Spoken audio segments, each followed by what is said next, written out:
Right, good morning. I'm ready if you're ready. May it please the court, my lord, I beg leave to call the complainant's first lay witness, Julius Malema.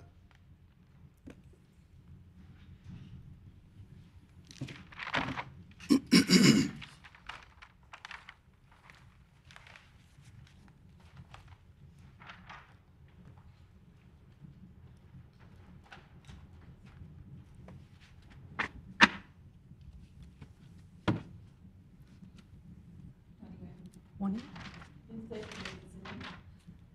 Delene Miller. Do you have any objection to taking this oath? I don't have an objection now. Do you swear that the evidence about the case is the fact of the person that should give solace or not in So help me God.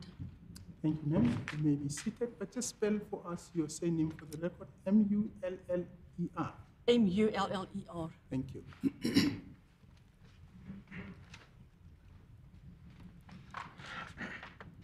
Mrs. Muller, can I ask you to please tell us what you do for a living?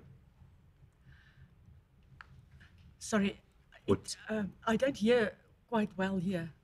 Can you hear me now? Is that all right? No, it's still very soft. I'll try and speak up. Is that better? That's better. Thanks. Can I ask what you do for a living? Well, I am a teacher. And where are you based? We live in Frankfurt in the Eastern Free State. And can you describe where you live? We live on a farm about 6-7 kilometers out of town. Could you tell us about the incident in which you had people arrive at your farm unannounced? Do you want the whole story? Yes. We were invited to supper with friends on the Saturday evening. It was the 23rd of September 2017. We had a braai and we just visited there. And we got home quite late. We got home around about 12:30 in the night, which means it was the 24th of September already. When we arrived at home, there was basically nothing wrong. The dogs came to the gate. There was nobody inside the yard, nobody inside the house, so we went in.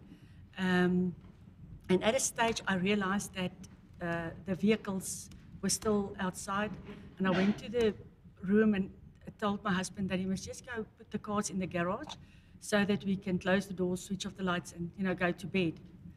So he did that, and at some other stage while he was outside, I was in the kitchen. I heard a terrible noise, and I couldn't understand what it was. So I looked out of the kitchen door, which leads to the scullery, and I saw him at the door that leads outside, pushing somebody out of the door, and I immediately realized that there were people that were not supposed to be there, and he was trying to keep them out of the house. So I just turned around, ran to the room, opened the safe, because I wanted to get my revolver. While I was going to the bedroom, I heard 2 more shots. As I was taking the revolver out of the safe, there was this man standing next to me with a gun in his hand, and he asked me, can I just say that when he stood next to me, I realized that my husband must have been shot, because otherwise he would have come into the house. Anyway, so he asked me, where's the money? And I said to him, we do not have money in the house. So he said to me, I will shoot you. And I replied by saying, he'll have to shoot me because we don't have money in the house, but we are standing in front of the safe, and the safe is open. He must have a look for himself, which he then did. So he looked inside the safe, and there wasn't any money in there. And the next moment, my son came to my room. I don't know why he came. Later, he told me that he actually just came to see if I was all right. And then this man just said, he didn't speak a lot, he just said, come. So he pointed my son and myself down the corridor. He looked inside my son's room. I don't know what he was looking for there, but he didn't see anything that he liked. So we went down the passage to the spare bedroom. He looked inside there, and he turned around, and we had to go back to our bedroom. Once we were back in the bedroom, I saw the remote of the alarm, which I put there when we came in earlier in that night. Hi, are you saying you went back to the bedroom and what happened? Must I go on from there? Yes, just start from where you say we went back to the bedroom. To the bedroom, yes. And just a little slower and a little louder. Okay, so we went back to the bedroom, and then I saw the remote of the alarm that I put on my dressing table earlier when we came in, and I realized I had to get to that remote. So what happened was he then looked into the safe again, and I took my chance to walk the 2 or 3 steps to the dressing table. I picked up the alarm and the remote, and as I picked it up, he turned around, and I thought he saw me. But when he didn't ask for whatever is in my hand, and I had the chance, I pressed the panic button. As soon as I pressed the panic button, the alarm went off, and he had a fright, so he ran outside. I heard him say something in a language that I don't understand, and I realized there must have been somebody else outside. So we heard them drive away with my husband's pickup truck. At that point, I just closed the doors, and I told my children that we're going to wait for help to arrive before we go outside, even though I realized that my husband must have been shot and don't know whether he was still alive or whether he was dead. Then the alarm company phoned, and while I was on the phone with them, my son phoned the police, and I also phoned my father-in-law. I phoned the hospital. All those kind of things that you need to do. Then the police arrived. And then I went outside, saw that my husband was actually still alive, but I didn't realize how serious or, the damage was, what the damage was that the gunshot did to him. I asked the police to help me or to take my husband to the hospital, and they said they couldn't. But shortly after that, friends of ours arrived, and that man helped me he took my husband to the hospital that we have in town. And that is basically what happened. Can you tell me where your husband was shot? He was shot in the head.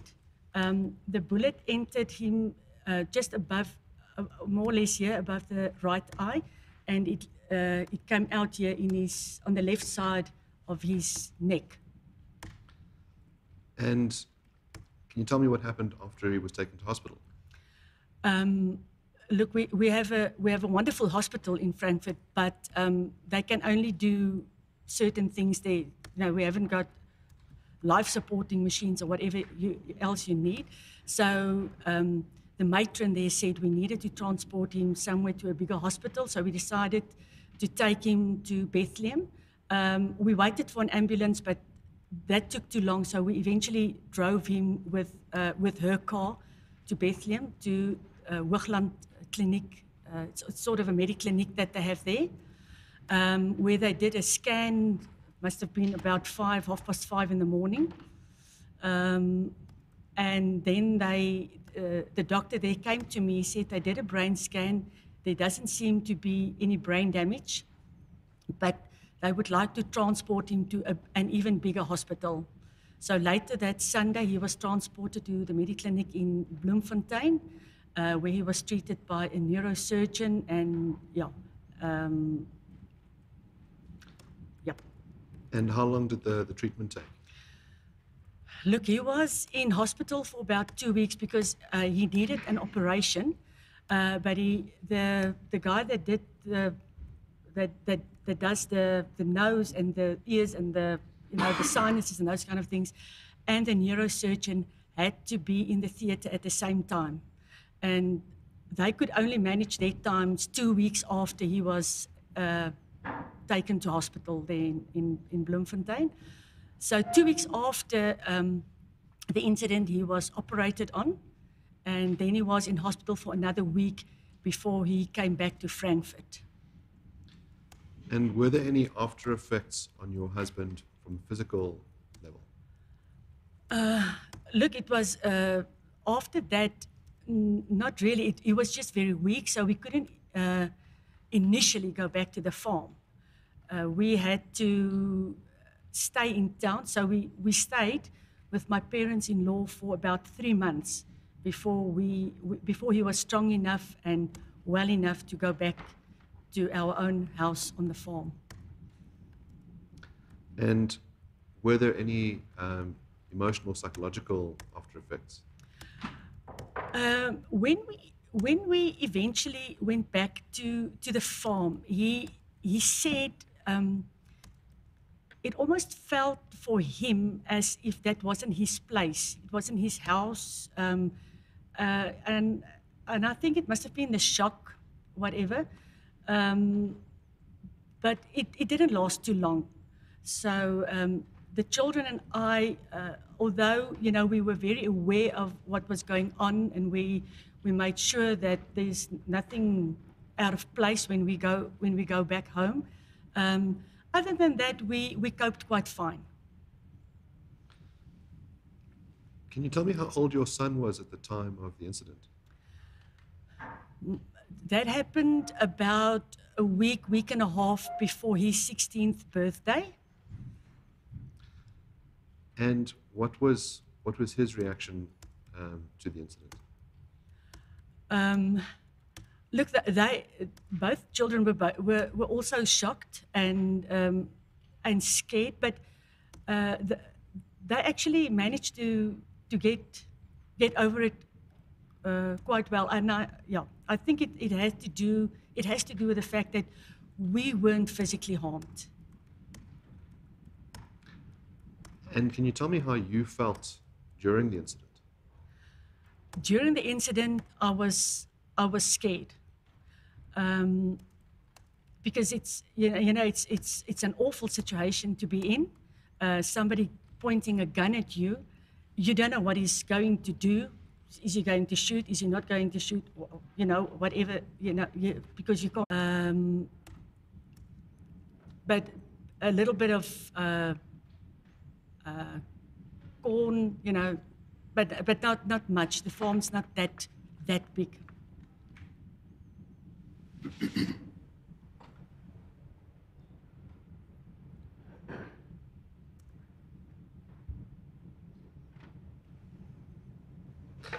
My Lord, I have no further questions.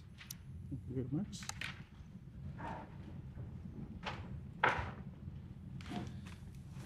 Kasiboto, cross-examination.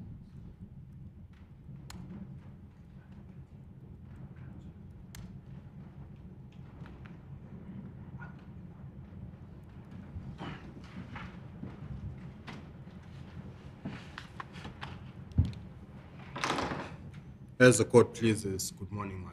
Good morning. Good morning, Mrs. Muller. Good morning.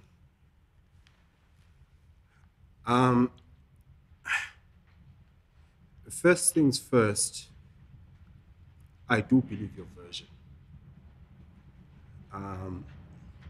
And the second point is to apologize to you and your husband. It can't be easy sitting here having to narrate that story.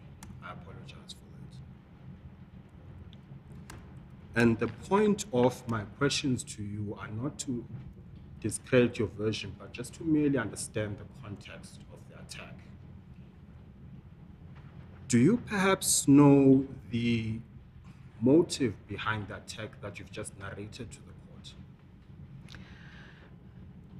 court? We heard that the motive for the attack was that they came for money. Can I just explain to you? We have a butchery in town, Yes. and what I'm saying now is hearsay, but apparently they got information from somebody else who worked on the farm whenever, I still don't know who that person is, that we have a butchery in town and that we take the money from town to the farm. Yes. Which is not the case. We don't do that. But that's the story that they heard, and that's what they came for, was for money. Yes. So I suppose, in short, your answer is you believe the motive for the attack was robbery. Yes. I have no further questions for the witness, Your Lordship. Thank you, Ms. Smith. Just give me 1 second.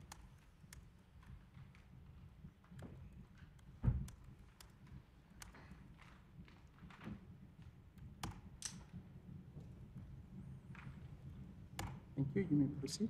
My Lord, I have no questions on re-examination. Thank you very much.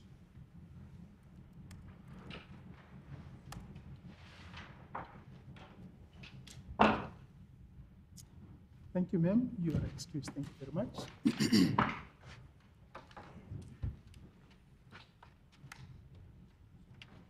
My Lord, I beg leave to call the complainant's second lay witness, Mr. Duncan Prinsloo.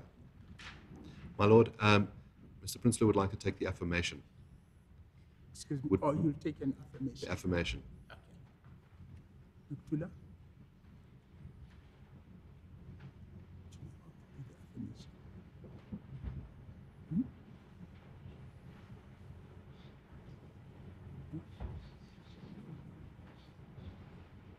Okay, that's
Good morning, sir.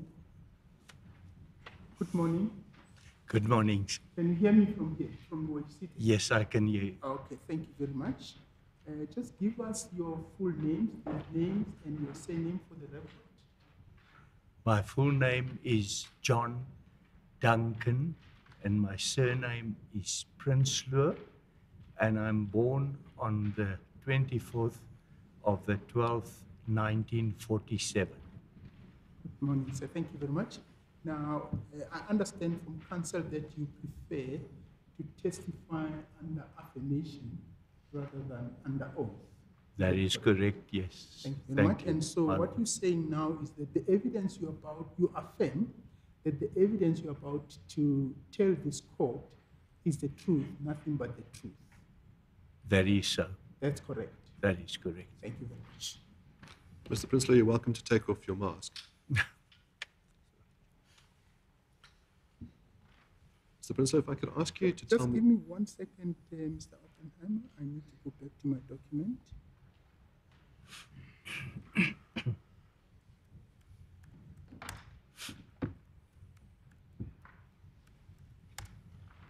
Yes, you may proceed. Mr. Mr. Prinsloo, if I can ask you to tell us what your occupation is.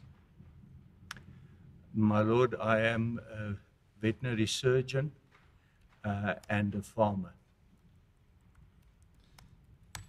And can you tell me about the nature of the work that you do?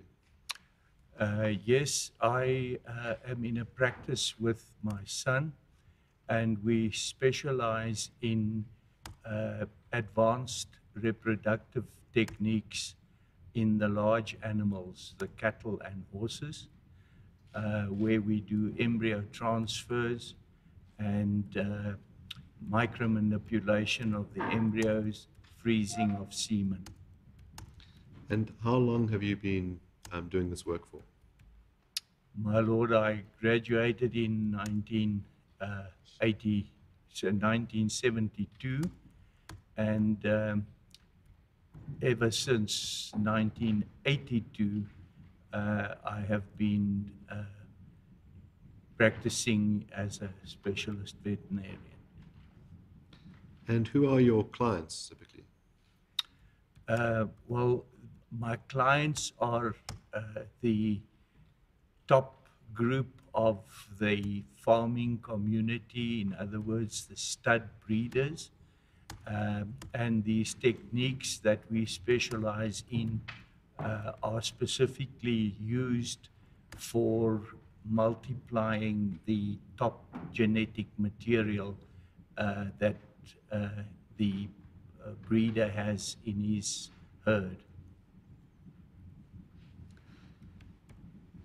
Can you tell me about the incident in which you were attacked? My lord, it happened on the 20th of November 2008. I went to work in Natal that day and got back quite late in the evening, and my wife was sitting watching television. We had a bit of a chat about the day, and I said that I want to go to bed a little early because I was very tired. I drove all the way to Dundee in the morning and all the way back, plus the day's work. So I was quite exhausted. And my wife didn't tell me that my youngest daughter went out with her brother, my son, and that she was actually sitting up waiting for them. But yes, I went to bed, and the next thing that I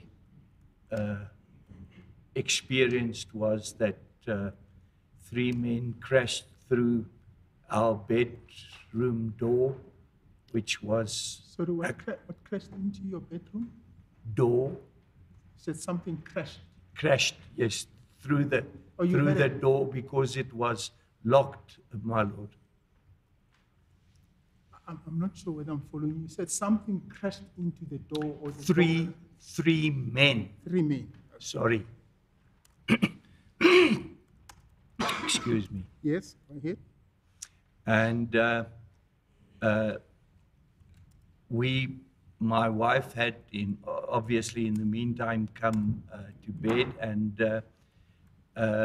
we both sat up in bed, and the next minute a shot went off, and I was on my way out of the bed to try and defend us when the shot went off, and my wife just collapsed forward. I thought that she was that she had just fainted, and then I felt that I couldn't move. My legs were just tingling, and then I realized that the shot must have gone through my spinal cord. And yes, then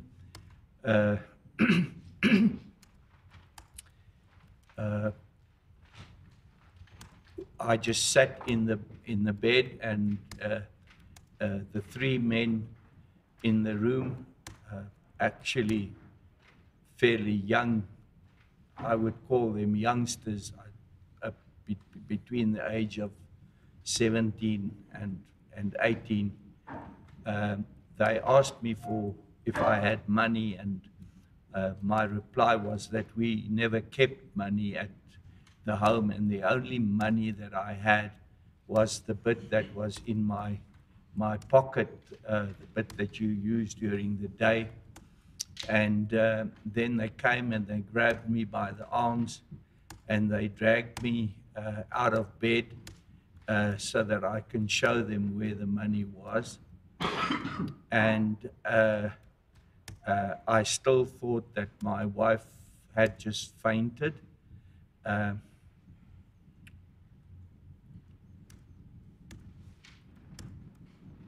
Please go ahead.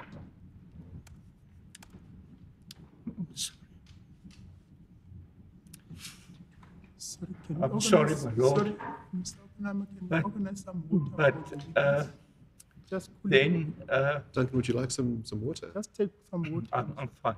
Will you be fine? Then they dragged me to our walk-in cupboard and dress room, or what you call it, with a bath and toilet. And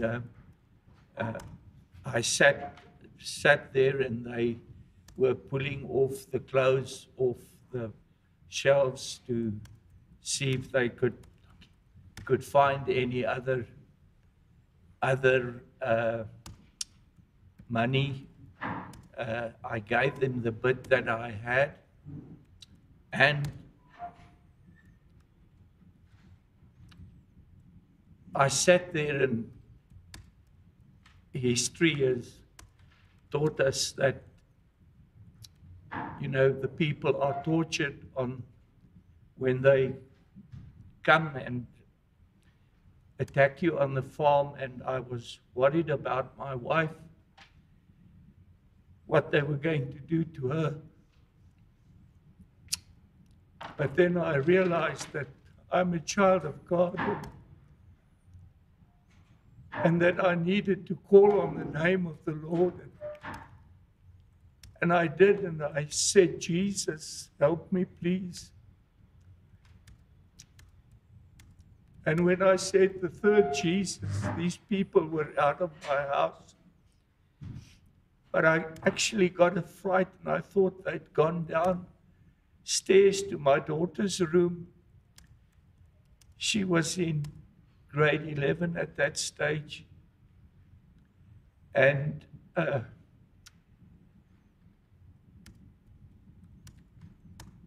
I dragged myself on my elbows to get to my firearm that was near the bed. And I thought that they would come back, and I had the firearm ready.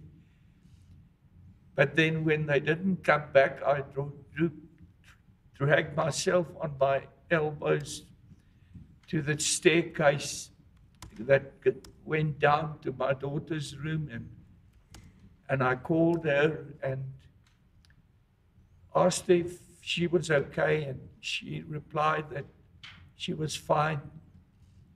And I realized that those men were out of my house, and I asked her to please come and help her mom and help me, because at that stage I was getting tremendous spasms of my muscles in my stomach and in my back.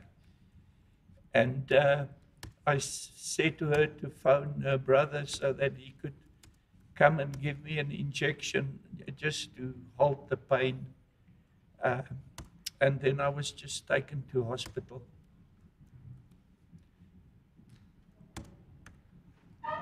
And can you tell me what happened when you were taken to hospital? Yes, I arrived at the hospital, and they immediately took X-rays and said that I was shot through my 10th thoracic vertebra, and that the bullet had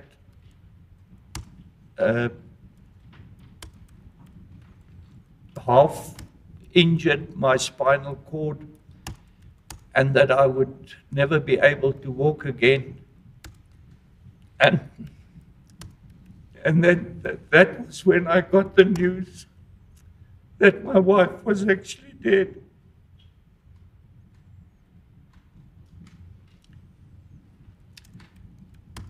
So yeah, I might just spend my time in rehab and recovered to the extent where I could at least walk with 2 crutches after 6 weeks in the hospital.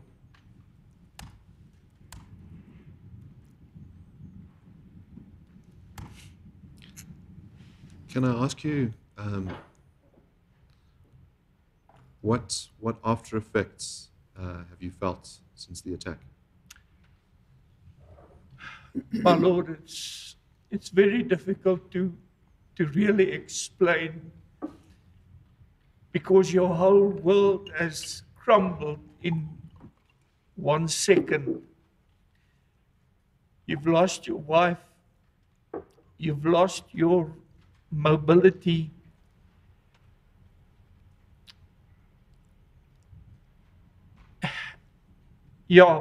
my children were so traumatized that my eldest daughter decided they were going to immigrate to Australia, and they left. And the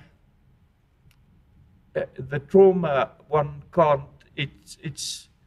It's difficult to really, I think,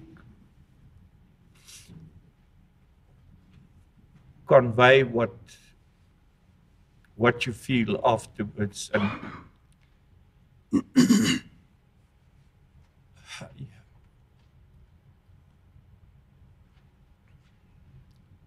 How long have you experienced the trauma for since the incident?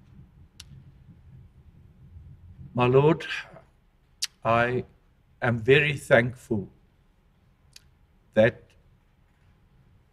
because I am a Christian, I could forgive the people that did this. But even though you have forgiven, you can never really erase what you have experienced. And as I say, I have enjoyed my work so much that it really was an extreme loss for me to not be able to function at the level that I used to function. I'm still working, but obviously I'm very limited to what I can do. What was your relationship like with the community at large before the attack? Pardon, just repeat? What was your relationship like with the community at large in your area before the attack? My Lord, I have still got a very good relationship with the community. In fact, that I still have requests to come and assist with cattle that are sick or can't calve, and the community was extremely upset about the whole thing because they really love me. I'm very fortunate in that I can speak Zulu fluently, and of course the community respects me for that, and I've always had a very good relationship with the community.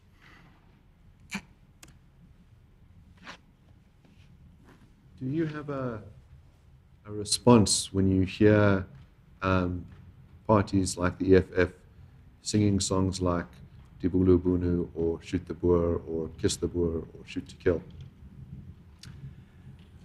My Lord, yes. You know, what upsets me, first of all, is just that to remember what happened. But secondly, the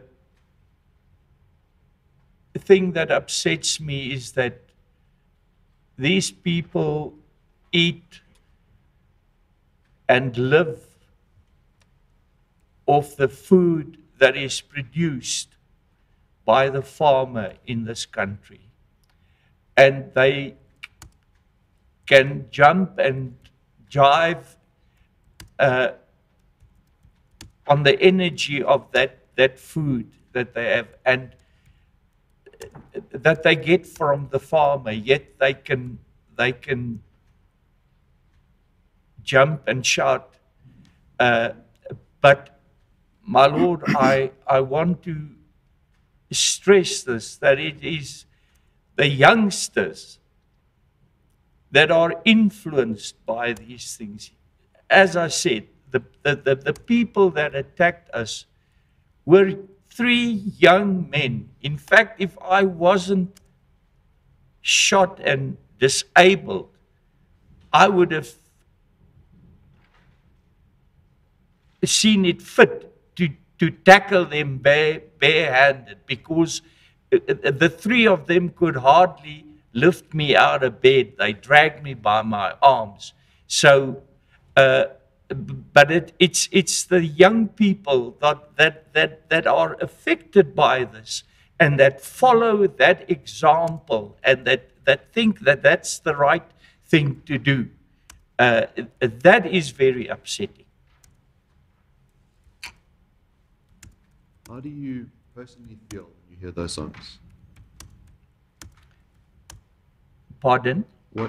What personal feelings do you have when you hear Well, this? as I say, my personal feelings are just a reminder of what I have lost because of this. Yes, my Lord, it's, you know, it's, we had planned so many things for us, for our because I wasn't very far from retirement, and I had a good marriage, and we had planned, and everything just disappeared in that 1 second. People ask me how things are going. I'm living from day to day. I'm in constant pain because of the injury. I can't enjoy any of the things that I used to enjoy. It's taken away my whole life. So that's the feeling that I get when I see things. I'm reminded of what I have lost.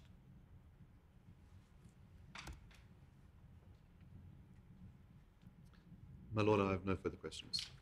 Thank you.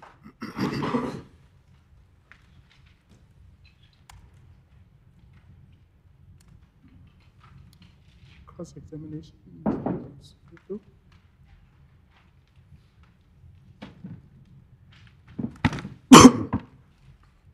Excuse me.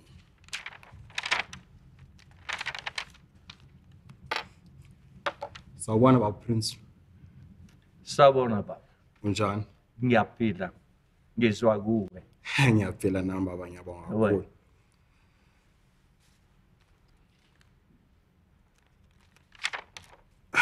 I'm not going to keep you for long. I'm just going to ask you 3 questions just so I understand the context of the testimony you've just given. So when counsel for the complainant asked you about your views when allegedly one of the respondents in this matter, Mr. Julius Malema, allegedly sings the song Kill the Boer. Your response to that question was, these people can jump and jive from the food they get from the farm. The question is, who is these people? My Lord, I've seen on television people, young men, singing the song and carrying on. Those are the people that I am talking of. Do you want to perhaps describe them to me? Pardon? Do you want to describe who these young people you're talking about? Do you want to describe them to me? So when you watch television and you see them sing, who do you see? Well, it's young black boys, Your Honor. So these people are young black boys. Correct, yes, my Lord.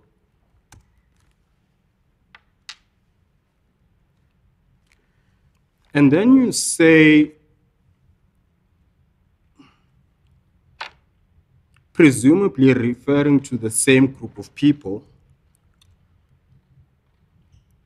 you say they follow the example of the song. Is that so? That is correct, yes. How do we know this, Mr. Prinsloo?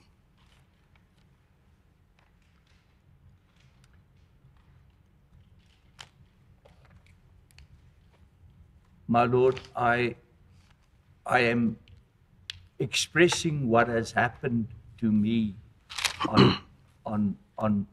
during my attack. It was young men that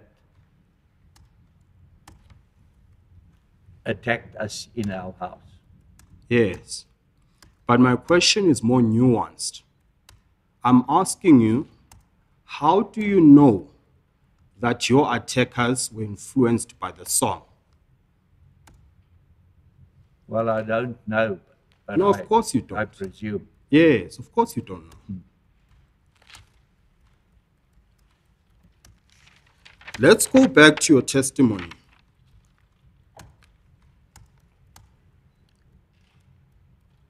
You say the assailants asked for money, did you not? That is correct, yes. And after you had given them the little that you had, they ransacked your house, not so? My Lord, yes, they looked, they didn't ransack the whole house. They looked for more money in my clothes, in the dressing room. Yes. So on the basis of that evidence, the logical conclusion for the motive of the attack must have been robbery. Is it not so? My Lord, I didn't include this in what I said because I didn't want to elaborate too much on the attack. But later on, it was found that the lady that helped us and cleaned the clinic occasionally came up to our house and assisted our housemaid to clean the windows. And she had seen where the key was kept to the safety door. And she had given these people the key to the safety door. When she was confronted, she then received there was a camera taken from the house as well, and she was later on caught. Well, not her, but a friend of her son's was caught with a camera, and eventually it came down to her, and they arrested her, and the reason she or she said that these people actually forced her to give them the key because they said they were asked to attack us so that we could leave the farm.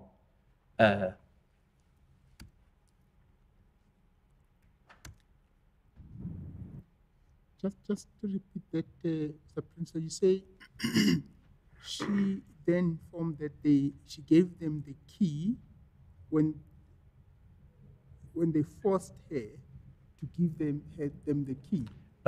Please, my lord, can you just repeat Sorry, that? I also lost you in the midst. Yes. I want you to just start where you were saying she was confronted by these people. They then forced her to give her the key. Yes, Yes. that is correct, Okay. my lord. Thank you.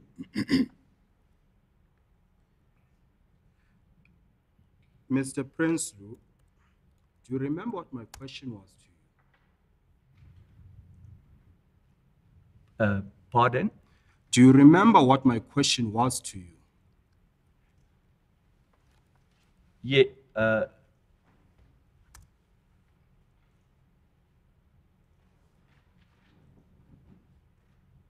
my lord, yes, it was about the entry or the actual reason for the people that attacked, or what you want to call it, us. You asked the reason for that. Okay. Let me phrase this question again. Let me just take you through your evidence first. You say the assailants asked for money, and then you gave them the little that you had. They were not satisfied with what you gave them, and so they dragged you looking for more money. That was your evidence, correct? No, that is not correct. They dragged me, they asked me for the money. I told them that it was in my clothes, and they dragged me to the room where the dressing room where my clothes was. They took that money that was in my clothes, and then they pulled out some of my clothes on the cupboards as well. Okay. Now, purely on that, we'll get to the new evidence that you've just given us, which you did not give in chief. We'll deal with that in a moment. Let's just deal with that aspect for now. Purely based on that version, the logical conclusion must be the motive behind the attack was to rob you, is it not?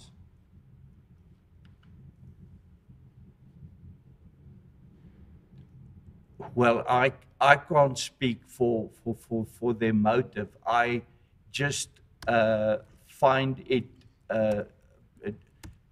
difficult to believe that if it was to rob, that they didn't really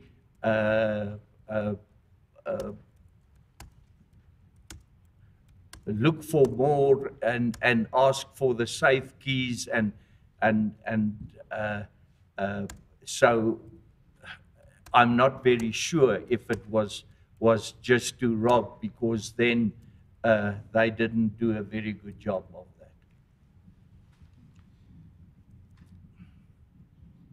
But surely, Mr. Prinsloo, on the basis of the version we're dealing with now, the whole issue about them looking for money specifically, absent any other evidence, because you've given no other evidence, and we're going to deal with the second part just now, which is the new evidence, just purely on the issue of the money, absent any other evidence, you must accept on the basis of your version that the intention was to rob. My lord, I don't agree, because initially when they entered our room, they just shot. And then, well, as I said, my wife was dead, I wasn't dead. And then only after that did they ask if we had any money. So I can't really say that I really feel that it was purely to rob. Okay. Then they would have come in and they would have said, well, right, you just don't move, you don't do anything, where's the money? But in this case, they just came in and they shot to kill.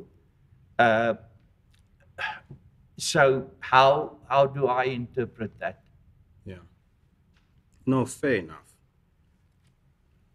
Let me cut to the chase. There is no evidence that you've given that suggests that the attack was racially motivated, is there? Was racially? Racially motivated. Yes. No, racially, definitely, I don't think so. But yes, we're on the farm, and we are Afrikaans speaking. We are farmers. So the answer is what? No, there's no evidence. I can't say it was racially motivated. Yeah. Let's take it a step further. There is no evidence, given what you've told us today, that suggests that the assailants were specifically motivated by singing of the song Kiss the Boer. Is there? No, my lord, I suppose there is. Now let's deal with the new evidence that you've now led under cross-examination for the first time. You tell this court that it was found out later, subsequent to the attack, that the lady that used to help you with cleaning of the windows had seen where the key to the safe was kept. Is that so? That is so. And then when confronted with video footage, she was arrested, correct? Confronted with? With the video evidence from the camera, she was arrested. No, it wasn't video evidence on a camera. It was that she possessed the camera that was also removed from the house. Yes. And you say that she said, and again you refer to them as these people for whatever reason. You keep calling them these people. Anyway, you say she said these people forced her to give him the key. In other words, the assailants asked for the key. Is that the version? My lord, that is correct, and I don't know how I should otherwise describe. It's the people that attacked us. So that is why I say these people. I don't know how I should otherwise describe them. No, sure. So I'm making reference to this evidence because I said I would. But in light of this evidence, it still does not change your initial concession, which is there's no evidence, one, that this was racially motivated, correct? Correct, yes. Notwithstanding this new version you've given me, there's still no evidence to suggest that the assailants were motivated by the singing of the song Kiss the Boy. Is that so?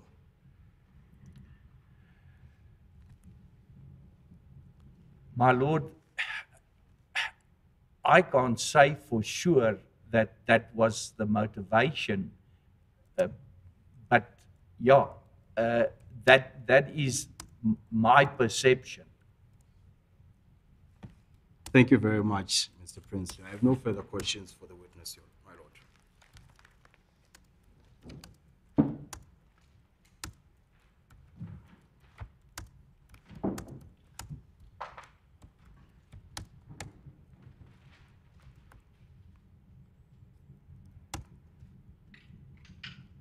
Re-examination, Mr. Panama. Mr. Prinsloo, just for clarity's sake, you'd stated that after the person who'd helped with the cleaning was arrested for having possession of a camera, she'd stated that she was told that the reason why the attackers attacked you was to make you leave the farm. Is it correct that that was your prior evidence? My lord, that was correct. That was what they had told her, and they actually, as I say, forced her. How I'm not very sure because I wasn't at the court hearing, but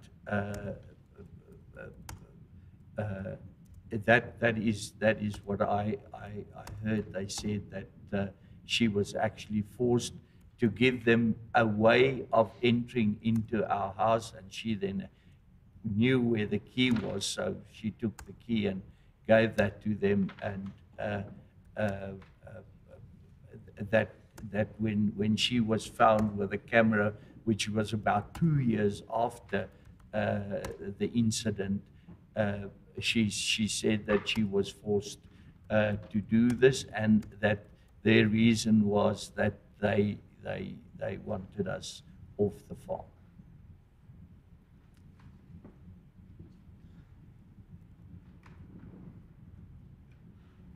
My lord, there are no further questions on re-examination. Thank you very much. Mr. Prince, just one point of clarity, just the last point you made. You say that you were not there. Assume that there was a case, the criminal case arising out of the incident. My lord, yes, after they found that she had the camera that was missing, there was a court case for her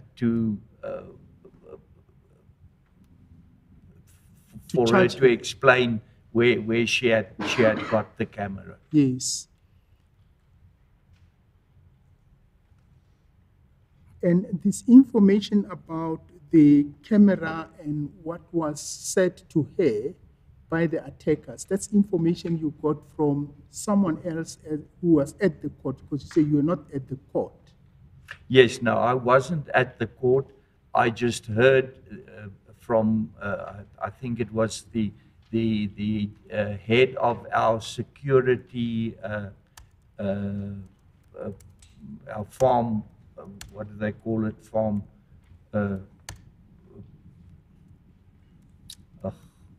Protection. Protection. Services. That's right. Because he was the one that got the tip off that she had the camera, and he attended the court. Thank you very much.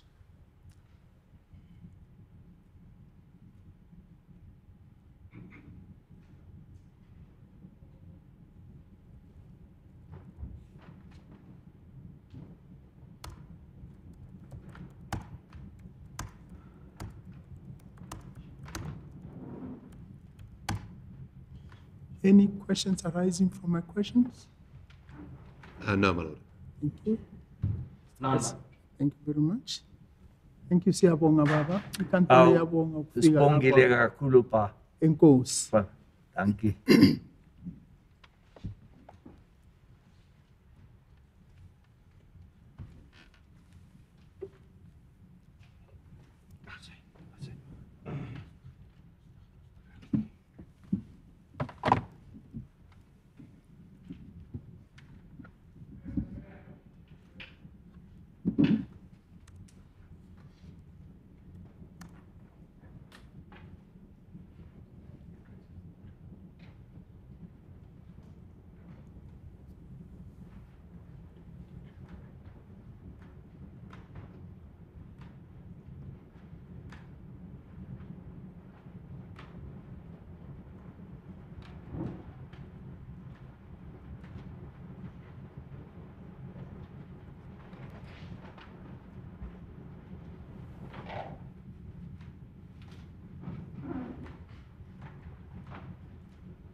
Right, thank you. Yes, Mr. Opnam.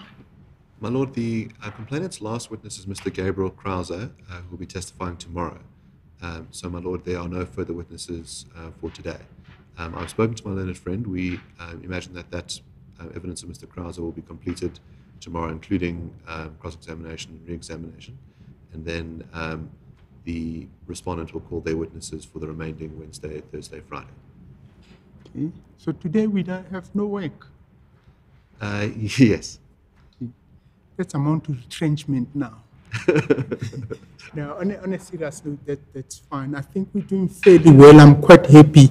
And I just want to emphasize that we need to finish on the time allocated to us. And it does appear that we will finish on that time. Well, thank you very much. Then it means the court will adjourn until tomorrow at 10 o'clock. Thank you. The court shall adjourn.